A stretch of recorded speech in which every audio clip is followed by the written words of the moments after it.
Hey guys, thanks for tuning in.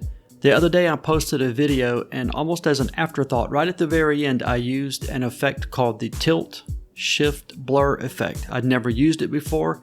I didn't really even know what it did before I gave it a try. And I really liked it, so I wanted to make this video. So let's get right into it. So you can access this on the edit page. You don't need Fusion.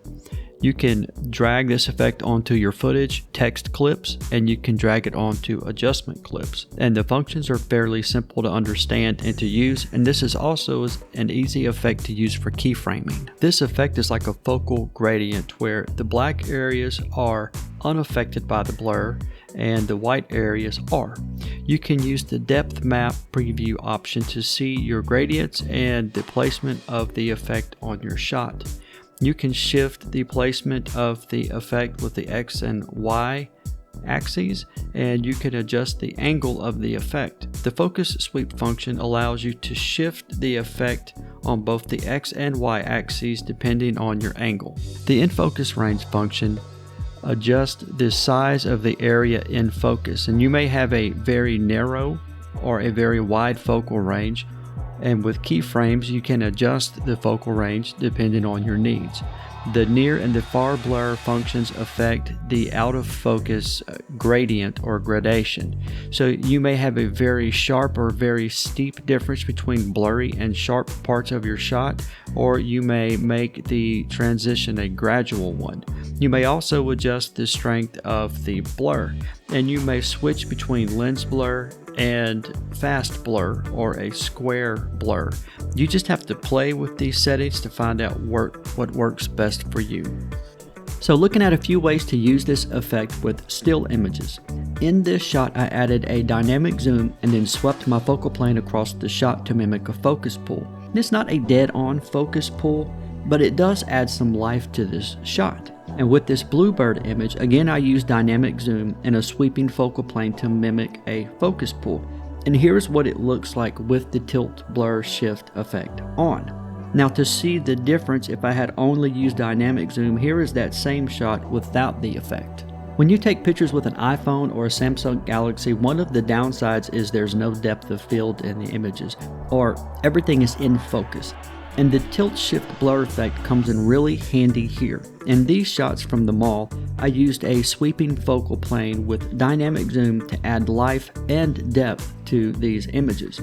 In this image here, the range changed dramatically with the tilt shift effect. I did not sweep the focal plane, I just allowed the dynamic zoom to move the image through a static focal plane. Without the tilt shift blur effect, I think there's a really noticeable difference, and I think it looks much better with the effect. And in this image of the bubblegum machines, a lack of depth of field really makes a noticeable difference. In this shot, I kept the main subject in focus and gradually blurred out the right-hand side of the shot. I panned this shot and then I keyframed the effect to maintain the depth of field created by the effect. And now I've turned off the effect so that you can see the difference. It's really night and day. Now for some creative uses. This image was taken with a vintage lens and it has some of that vintage blurring in the corners of the shot. The tilt shift blur effect enhances the vintageness of this shot, and it really helps the viewer to focus on the subject here, the riverboat. And here, adding dynamic zoom with the effect, we get even more out of this still image. And this effect is also great for text clips. Here I swept the focal plane across the shot and then returned it to the center of the shot at the end of the clip. I also added a dent effect to the text to slightly distort the center of the text and to enhance the in and out of focus parts of the clip. Now this shot here, me planning for some upcoming fall nature films, and oh, I cannot wait for cooler weather. Anyway, here is the shot with no text and no effects.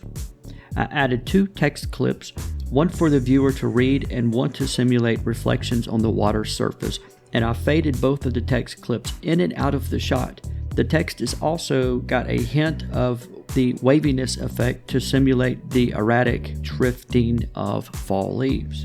Over all of that, I added an adjustment clip and added the tilt shift blur effect to the adjustment clip. With the tilt, shift, blur effect, my text not only fades in and out of the shot, but its clarity increases and decreases as it enters and exits the shot. So we get a nice little cinematic effect, a nice little cinematic intro for your next nature video. You should give that a try, and let's check it out, and I'm going to add some music for the fun of it.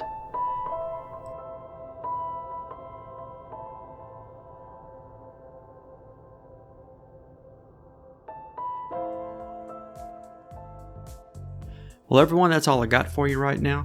I hope you enjoyed the video. Hope you learned something from it.